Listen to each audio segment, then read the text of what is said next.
Welcome to Wellbeing Voices, where we cover the extraordinary journeys of extraordinary people. My guest today is someone who walked away from conventional life and put himself into the halls of Shaolin Temple. He is the first Indian ever to be adopted as a Shaolin Warrior Monk, a seeker, a fighter, and a living bridge between the East and the East. Hurssh Verma, it is an honor to have you with me on Wellbeing Voices. Thank you so much for a kind introduction. Thank you for having me. Hurssh, you went to China and then you went to Shaolin Temple. ये कैसे हुआ?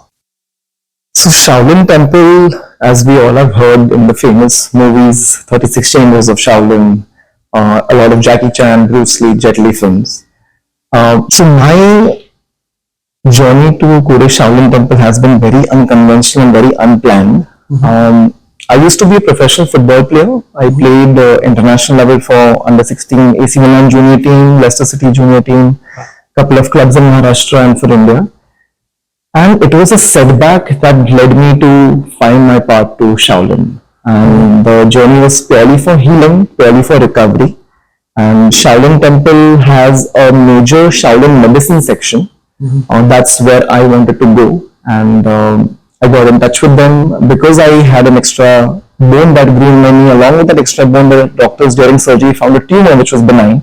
Okay. So that small surgery led to a 5-month bed rest. So it became a very big deal for me. So for an athlete, I think that was a very big setback, mentally and physical setback.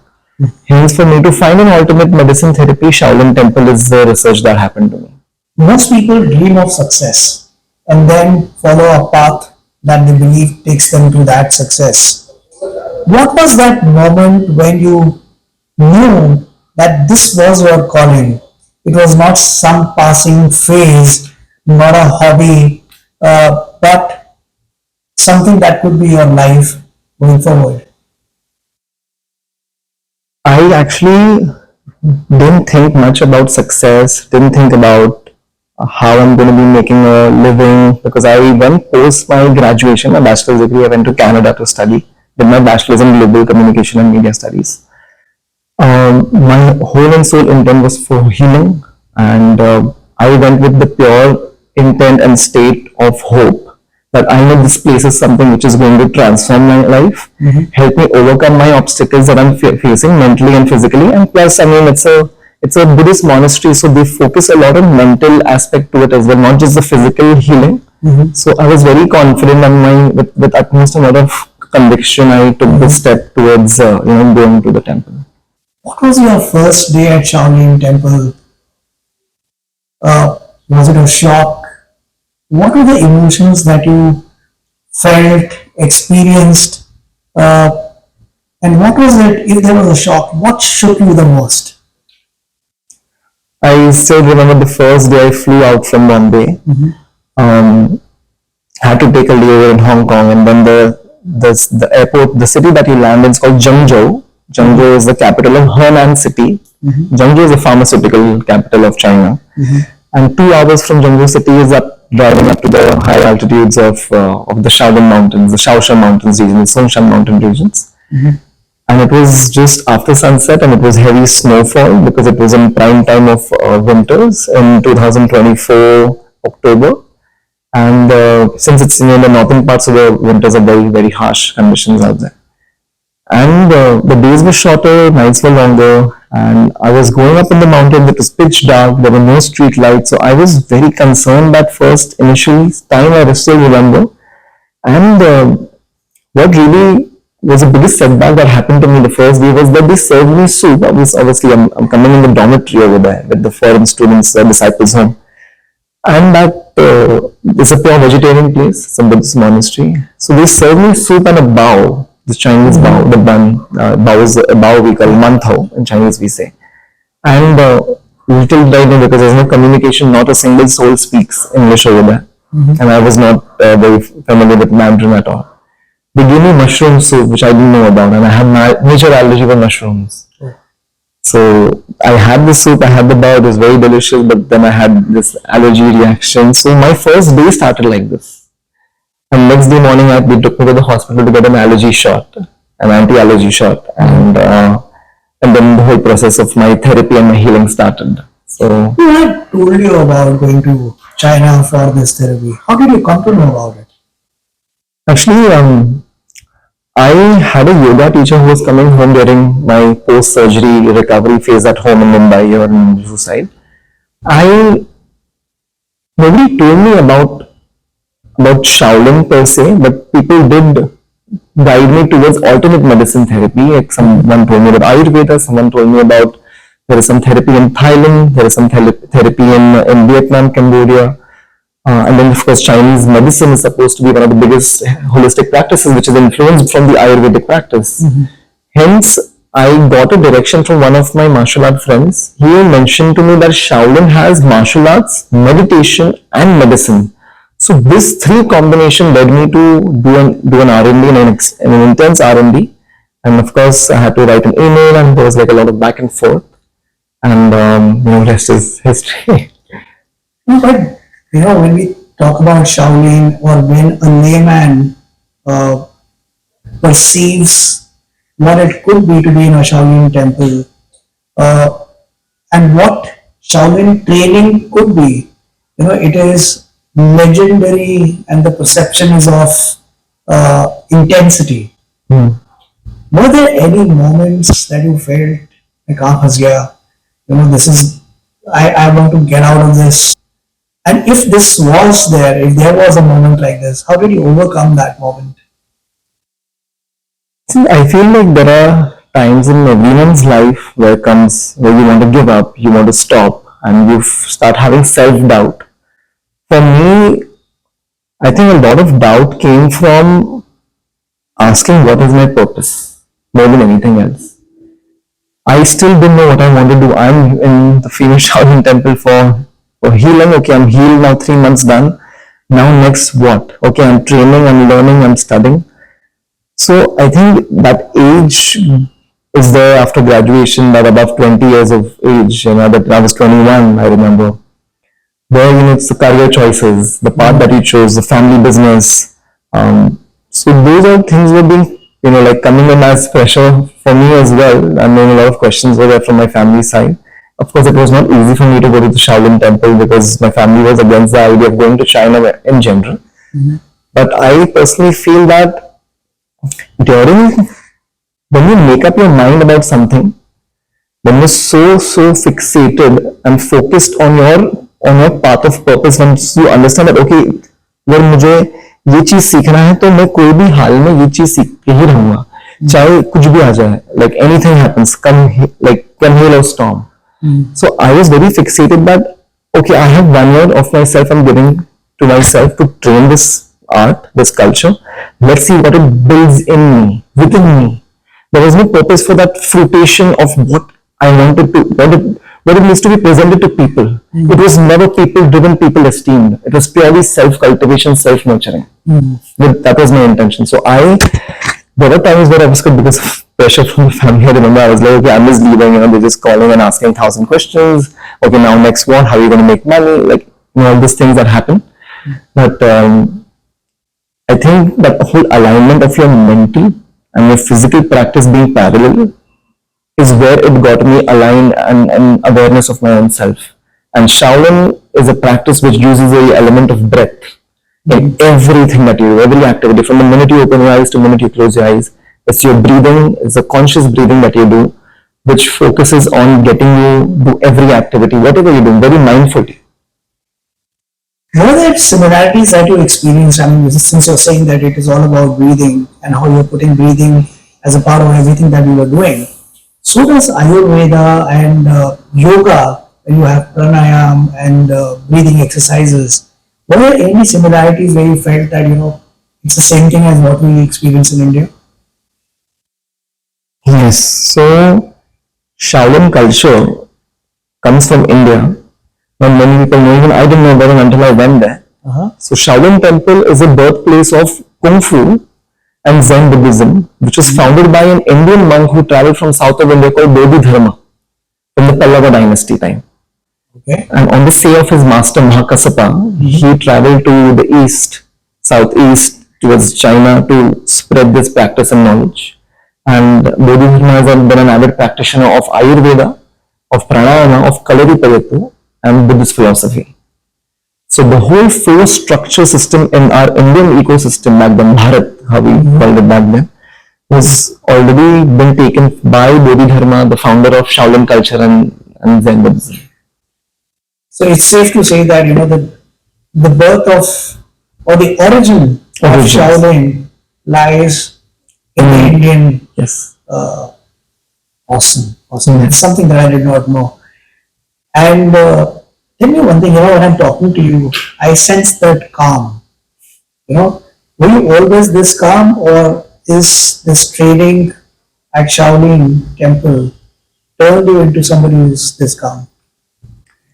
So I've been a very hyperactive child during my childhood days and my early teenagers and until young adult days. Because I've been an athlete all my life thanks to my parents. They've always pushed me and my older sister into athletics and sports and games. I've been very disciplined since childhood. I've had no vices, I can proudly say that. Always taken care of my health. So for us, I think health was purely physical. And I was very active. I was very proactive in doing things like jump from year to year to year. Shaolin got me an understanding of stillness. Shaolin got me an understanding that meditation lies in stillness and in movement both. So for example, if somebody really enjoys playing lawn tennis, somebody enjoys going to the gym, for them they say that's my downtime. So that is meditation in your movement because they are really immersed and delved in what they're doing. Awesome.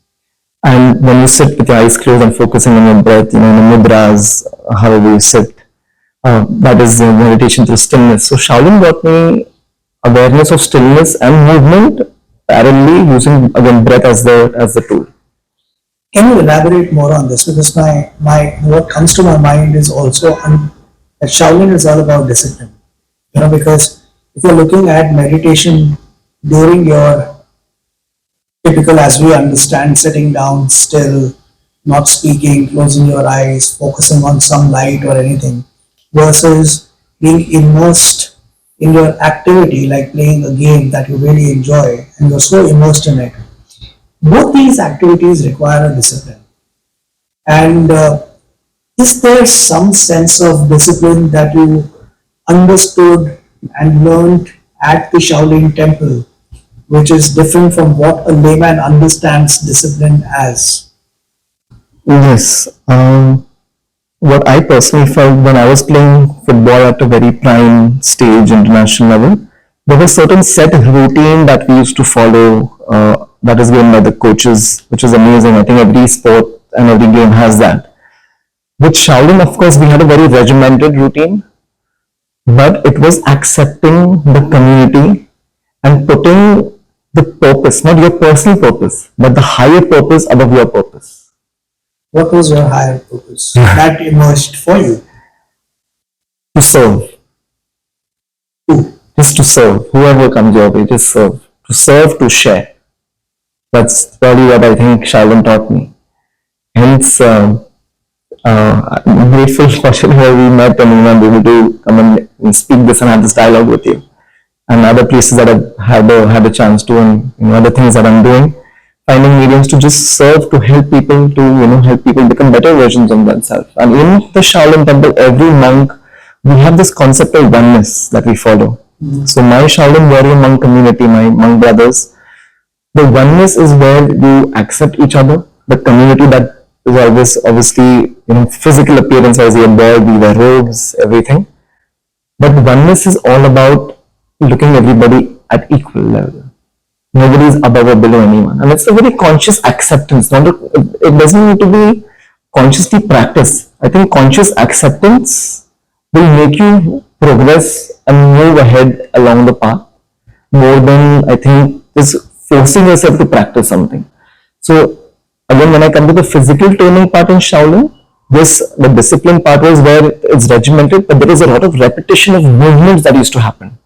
But when you completely surrender something, then only it accepts you. Similarly, we accept what is given to us in our routine, in our discipline. Harsh, when you speak about acceptance, what led the Shaolin Temple to accept you and adopt you as a monk? What did they see in you? It was a very happy and an emotional moment because uh, it was my Shifu, my first Shifu of the Foreign Disciples Group, Sri Anfang. He was the one who got me to that level of of training, practice, studying, curiosity. You know how there is a catalyst, a master. Your shifu is always the catalyst to bring the best out of you, to bring he nudges you and pokes you to like, hey, shall get better. Hey, like do this better. He'll never compliment me. He'll never praise me. The time he's silent, I know that is a praise. He doesn't need to actually communicate with words. Say it. He doesn't need to say it. The time he doesn't say it is where I'm safe. I know I'm safe. The time he comes at me is where I understand, okay, I'll do this better. I'll do more repetitions. I'll do more of this mindfully. I'll understand the synthesis of the application of the movements is what Shaolin monks really follow. So what is the physical training? We had like 4-5 different classes throughout the day. We had our martial arts is one of them. Our qigong meditation is one of them. Our medicine practice, Shaolin medicine practice was one of them. The TCM, traditional Chinese medicine. Our Buddhist philosophy classes was one of them. So all these 4-5 studies that I have done, Zen archery was added in 2017. So all the 5 practices, the pillars, are purely studied in Mandarin. And for them to accept me was that I completely shed who I came as a foreigner, as an Indian, and I completely surrendered myself to them. They healed me, and whatever practices they were doing, I was with the foreign group when the year was the Chinese group. And I used to always look at them and look up to them. I used to be like Shifu, I want to train like them. Like, even I want to do this, even I want to do that. So he used to always bring me back over there's a saying in Mandarin, he always used to say, Bei Hosel Yuanqiang. Bei Hosel Yuanqiang basically means, don't let your fantasies and your imagination run wild. He's like, come back on the course. So Shifu used to always say that. And I'm like, Shifu, wait a minute, one day I'm going to go there and train. And I used to put in extra hours for training. So if there are 6 hours in a day for foreign disciple, I used to make sure that for me, I was like 8 hours. Because my legs became fine, everything was fine. So I was like, no, I want to train more and more and more. I think they saw that craziness in me, who went an extra mile to learn the language, to accept how the people are, surrender myself, no inhibitions, and doing more of Kung Fu practice and going and talking to everyone as if they're my family. So this is the concept of oneness, that there are no filters, there are no judgments, no inhibitions. But tell me one thing, that is about what they saw in you to accept you. But what did this acceptance mean to you when you came to know that, they wish to adopt you as a monk? What does it mean to you, or what did it mean to you at that point in time? I remember this was in the veranda of the abbot of the temple, how every university has a dean. So every temple has, the Shaolin Temple has the abbot of the temple. His name is Shu Yongqing Fashe. He's everyone's Shifu, everyone's master. And I went to communicate to him how my time is ended, how my savings have ended, and now I need to move ahead. And whenever I can save and I can come back, I'll come back. But I'm very grateful that this place taught me, and the whole dialogue was going on. But they had already called me before to already tell me a news. So before they told me and broke the news of adopting me, I was already bidding them adieu with my goodbye. But then they stopped me and they were like, okay, so this is what's going to happen. We adopt you as a monk. You serve the temple. You take your oaths and vows as a warrior monk. And you speak well. So you become a translator for all the foreign students who are coming in, with the practice that's going on. Because, the other masters, they don't speak. And wherever there are rituals, ceremonies, festivals, as warrior monk, what everybody does, you just have to imitate them and you will and live in the dormitory of the warrior monks. I paused and I was very happy, of course, under I was just like happy. But there was a part of me which was feeling like a bittersweet moment for me, because that meant that, my first master, I wouldn't be training with him anymore. So Harsh, you became a warrior monk. Now, what does it mean to be a warrior monk? Because, and the reason I ask you is this question is because there's a dichotomy in the two words that are there. A warrior, where the first thing that comes to your mind is violence, and monk is someone who's perceived to be peace, calm, someone who makes peace. Uh, Sounds like a contradiction to violence and spirituality in one body. What's the truth behind this? So there is a very famous translated, interpretation of one quote Maharishi Futomi: rage of a monk and the calm of a warrior. How do you cultivate this? Mm-hmm. So when we see the both terms coming together, it's basically the amalgamation, the union. In Sanskrit we say uni. It's the union of the yin and yang philosophy, the hard and soft coming together.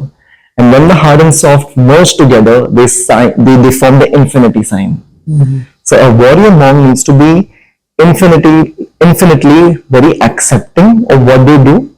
Whatever comes upon them, whatever duties, practice, everything comes upon them, is what they both need to accept in the hard and soft state both. Of course, even the practice needs to be done in the hard and soft state.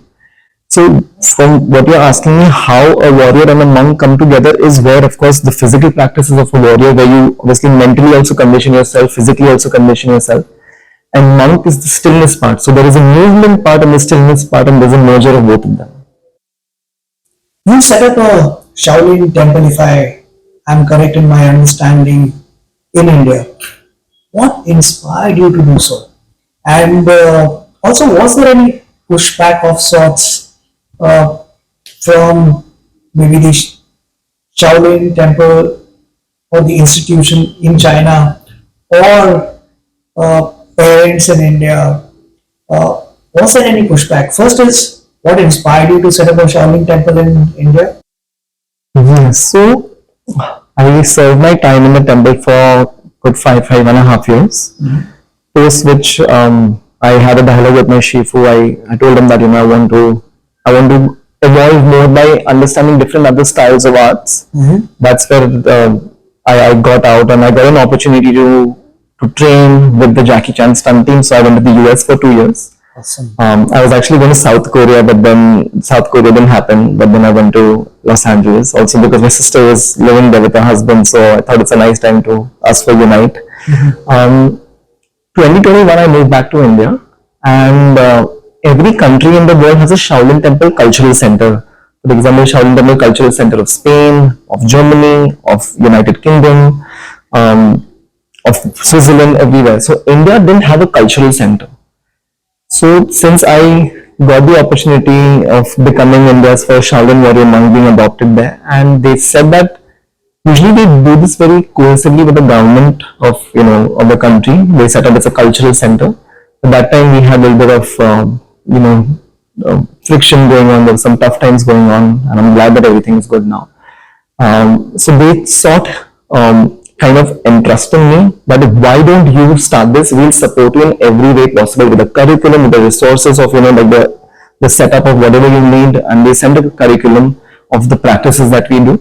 So I said, let me see in my capacity what I can do, because like I said, I found my purpose to serve. Mm-hmm. So I thought this would be an ideal place for me to honor my title of being India's first Shaolin Warrior Monk, to start a cultural center, to run this and to spread this and share this with people. Awesome. Yeah. And you brought up that there was a tension going on between India and China at that time.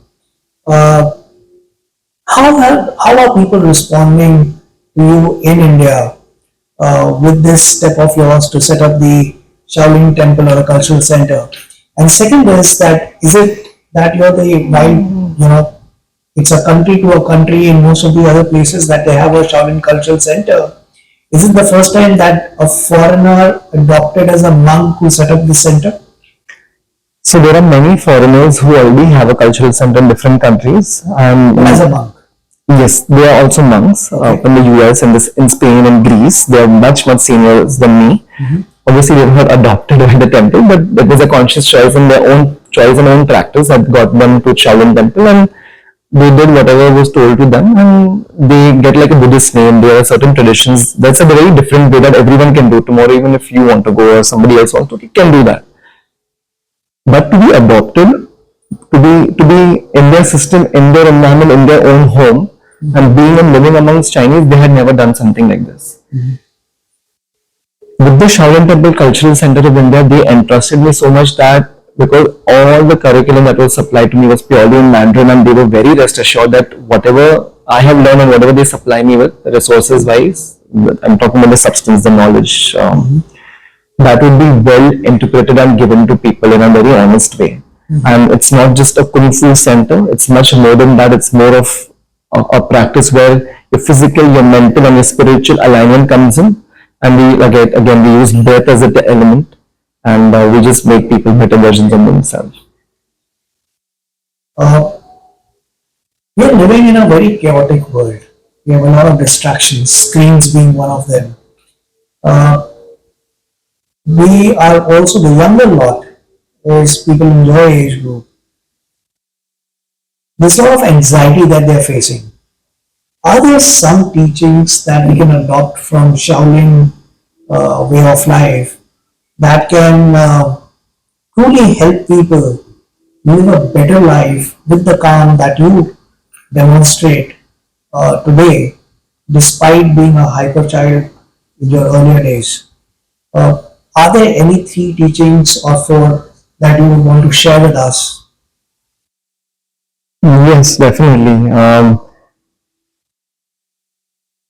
There are no particular you can't sit down and do a few things. You can sit down and do a few things, but there is something called as the conscious practice. I think the most important thing that I learned myself, what I learned in the temple, like how you asked me, I get asked this question. I learned how to listen to understand. One of the biggest lessons for me in the temple was to listen to understand, not just listening for listening's sake.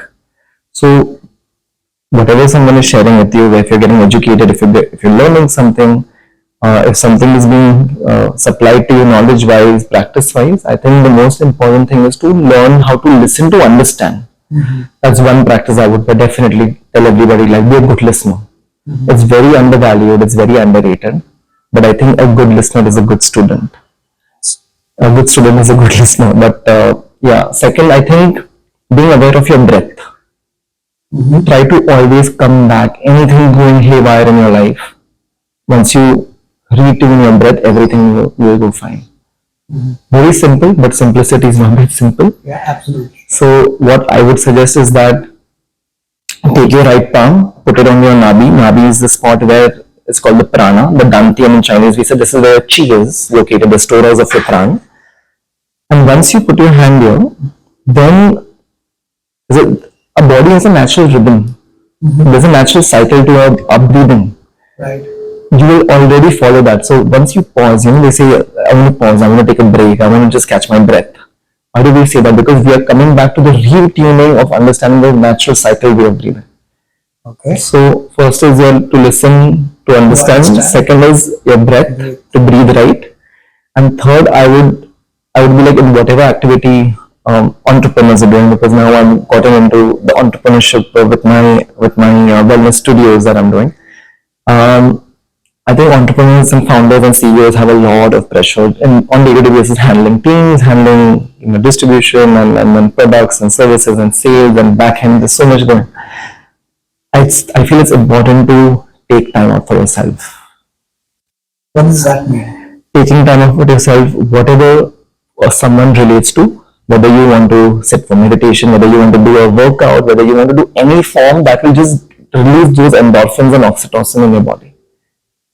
Serotonin, whatever, not by indulging in eating cake and chocolates and stuff, but something which is movement, because movement in general is supposed to be known as the biggest healer. Movement, that's why even Modi ji says that jitna chaloge utna jiyoge. Right. So do any movement. If you're stressed, go take a walk. Just shut your phone, just take a walk. So take some time out for yourself. So again, these are the three things I would suggest, that to listen to understand, aware of your breath, and movement, any movement. You just use this term entrepreneurship. As a monk, and you're now turning into an entrepreneur, you're setting up a wellness center. Did you ever feel that there was a dichotomy? I'm here to serve a purpose, which is the higher purpose, to serve people, and then turn wellness, well-being, and become an entrepreneur. Was there any dichotomy in your thought process, and you were torn apart that, listen, how can I make money off what I've learned? Did you ever feel that? And if you did, how did you calm yourself and found the right thing to do? Actually, it's an everyday battle. It's a battle within yourself, with yourself. Right.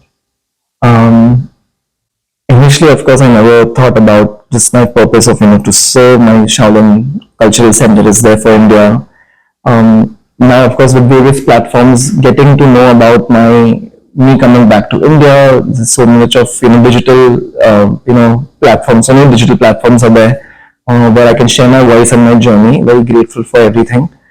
I feel there are so many people who need help, and of course, I can't go and find them myself because that requires a big brass backend team who can do a little bit of R&D. But with my center, with my Shaolin Center, we know that what we offer in service wise, because we're in the service industry, we make sure that a person connects with their core and starts identifying the right soil before they even plant the actual seed.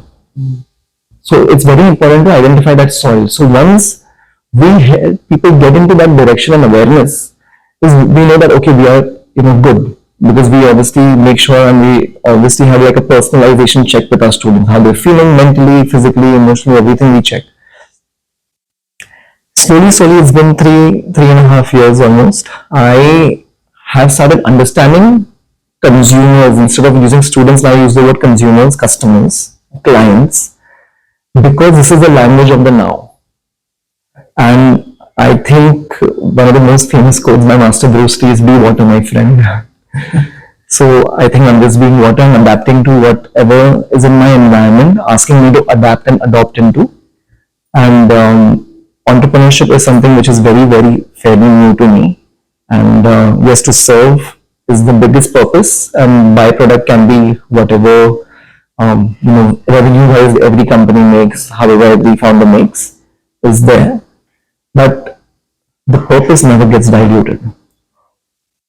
Jeff Bezos, Elon Musk, Jensen Huang never diluted their purpose. This is the way I see it, because I've been reading a lot about all these people who, Steve Jobs, their main purpose was to make the greatest product and to give it to people and make people happy. Right. So for me, my service is my product, and I want to give the best kind of product and service to my people, to my students, my clients, customers, and do right by following my path of righteousness along with my purpose of, with my business, my entrepreneur purpose. Awesome. Now I can completely relate to you when you were talking about the quote of being water.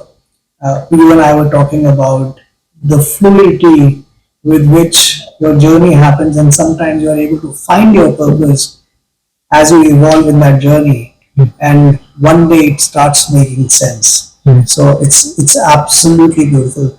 But since we are talking about today's modern world, from students to clients, and to ensuring that whatever you do it in a sustainable manner, so that you are able to do it over a period of time, and for which, if you need to generate revenue to make it continuously happen, you do that. But in today's day and age, with the modern way of living, everybody wants everything at the click of a button. Everybody wants the quick fix, whether it is a spiritual hack or a fit body in 30 days or shortcut to being well, uh, what would you or what would the monk in you say to these people who want everything at the click of a button? That's it's taken me personally a lot to transcend to what my rigid monk mindset was as to now my entrepreneurial mindset, because in the end, like, when we are serving people, there are quick fixes, but quick fixes have temporary lasting. Right. So if you genuinely understand that concept, you will be a smart decision maker, a choice maker, rather than a fast decision maker. So for me, I always leave it up to the customers. You want fast, we have fast. You want slow, we have slow. And my only advice is that it takes 90 days to change a habit. Minimum 90 days. Somebody selling you for 10 days, 30 days, there are no fixes. 90 days to change one basic habit, yeah, which will be lasting in your routine. Harsh, is there any unforgettable moment that you can think of? I mean, since it's unforgettable, it would be there in your mind. Whether in combat or in silence, that you can attribute to the change that came in you. Yes, there were definitely many incidents that got me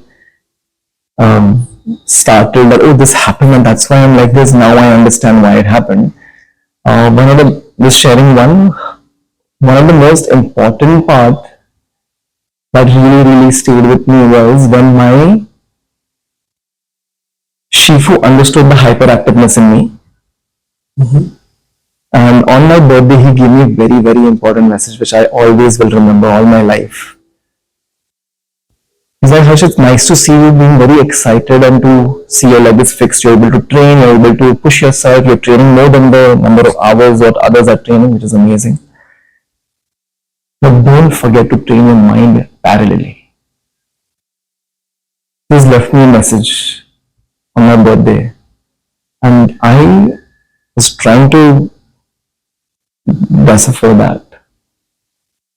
I could not ask him because I know with my Shifu, he always said that 50% is visualizing what you do and 50% is hard work.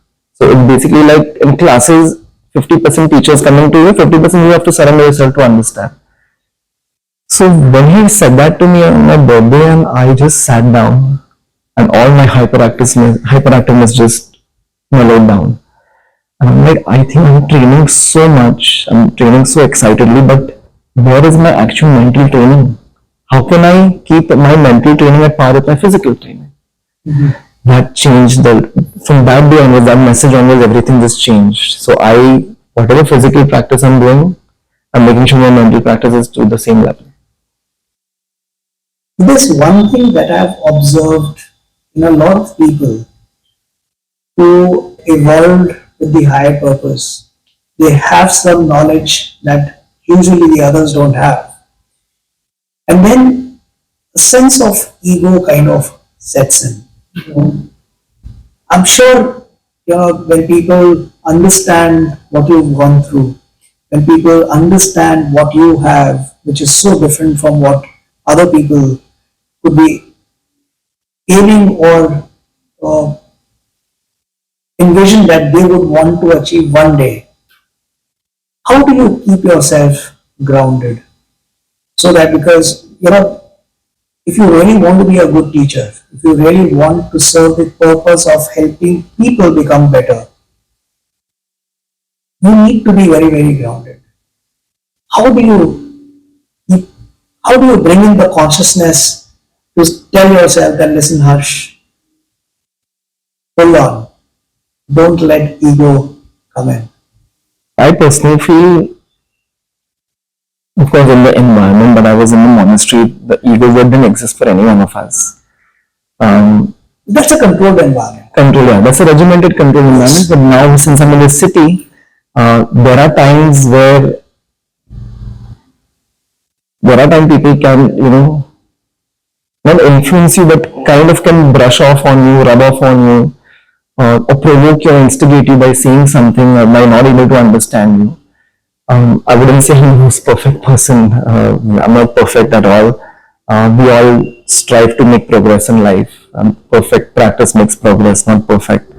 Um, I think it's just I'm just so grateful for the practice that's happened to me, the journey that's happened to me, because it was never with the intent or with any mal intent of using it or overpowering everyone.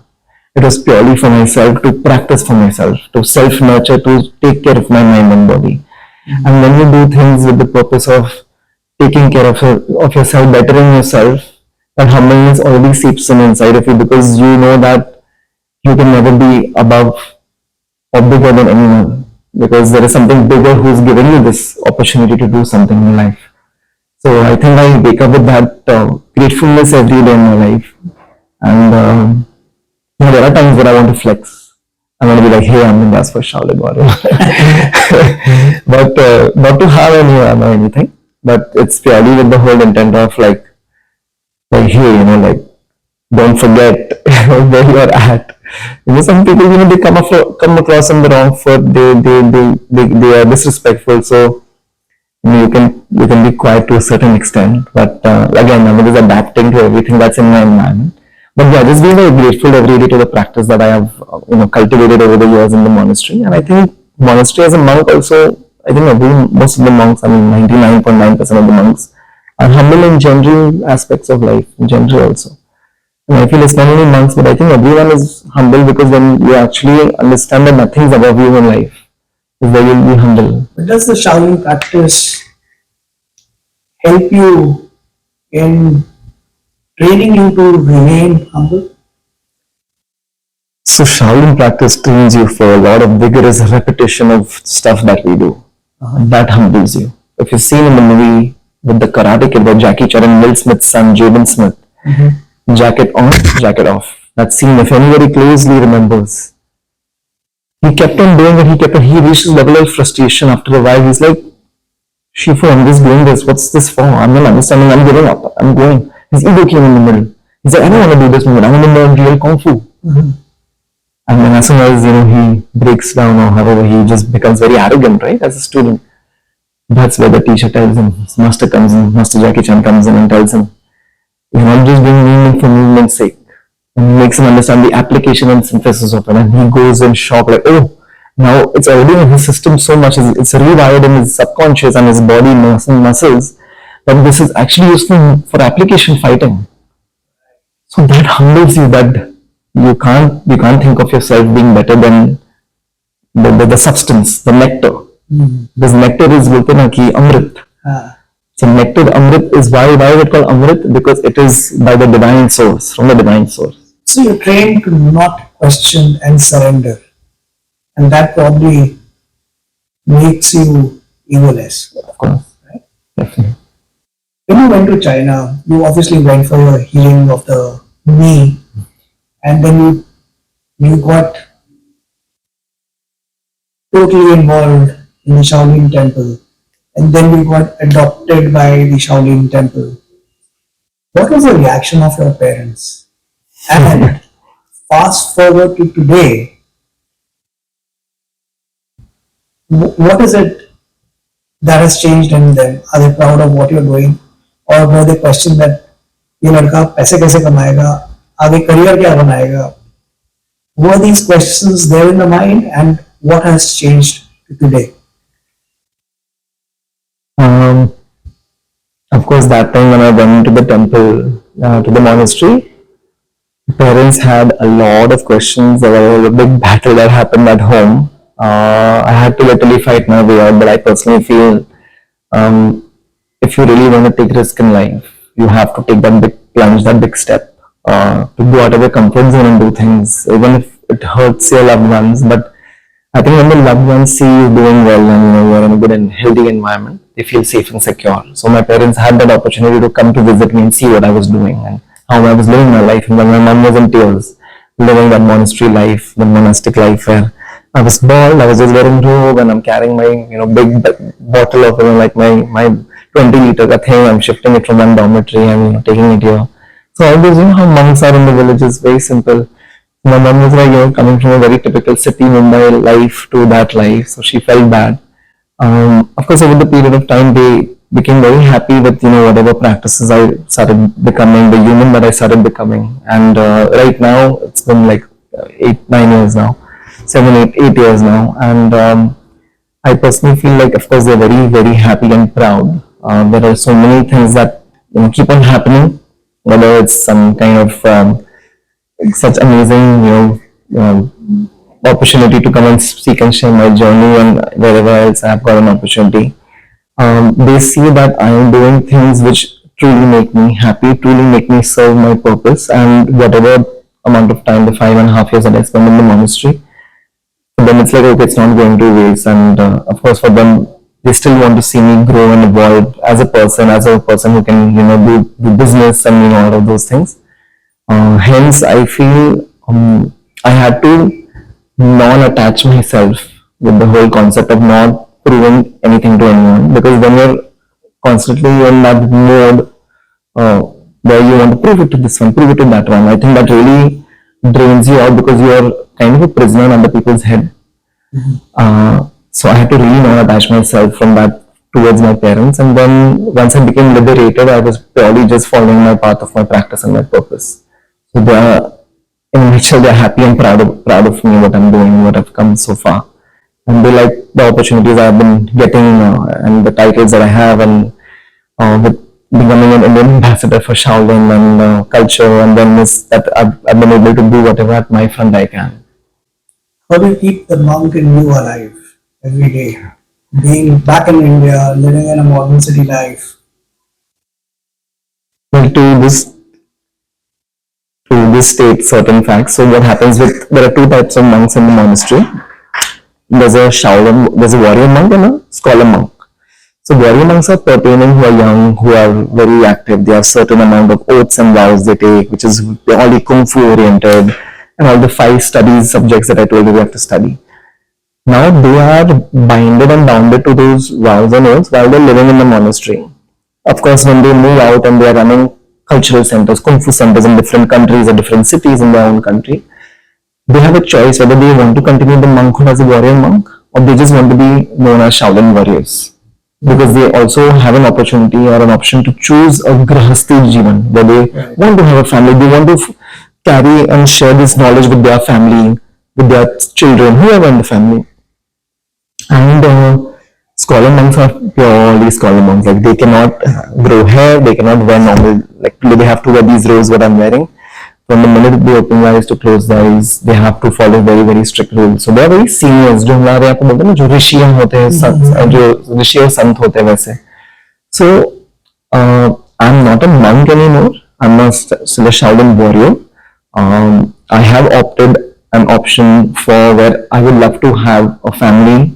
I would love to share this, in my life, and pass it to the next lineage. And yes, so the way I practice my monkhood, apart from the oaths and vows, which one option which I mentioned, I think I do my conscious practice every day, which keeps me very healthy mentally and physically.